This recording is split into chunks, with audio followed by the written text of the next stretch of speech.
Hey, Boy Property Group here, back with another rental tip really quick. We're in here finishing up one of our rental properties. I want to talk about backsplashes today. So we're going to give you a little walkthrough of a couple of backsplashes we're installing. Hope it helps you out. All right, so the backsplash that we're using is a acrylic product. It's made by Crane Composites. We bought it at Lowe's. I'm sure there's a lot of comparable stuff. You'll see this a lot in restaurant kitchens and some commercial applications. We've been installing a lot of it because of the durability and the easy to maintain. It's fiberglass, it's nasty to cut. So we installed this backsplash today, and this is the acrylic by Crane Composites. We run it from the countertop up to the bottom of the cabinets.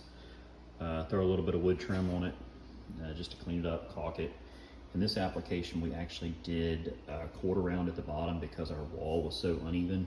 We're building in a 1940s house, so there's some fairly unsquare corners and walls, so we had to fill a gap between the counter and the wall. But we think it turned out really well, and it's going to serve our tenants well. It's going to reduce maintenance costs, and hopefully the longevity of it will pay for it.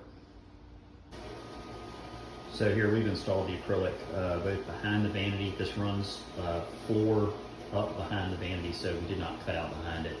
This ensures any leaks that get past the caulk around the vanity are going to be stopped from getting into the drywall.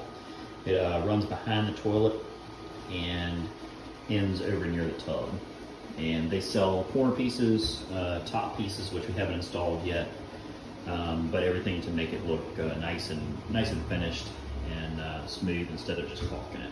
So this will clean up real nice once we caulk it and get everything painted around it, and it's going to serve us really well. You wipe it down with a clean cloth, have your housekeeper on turnover just come and wipe it down, and it's good to go. There's no paint required, although I believe you can paint it if you want to.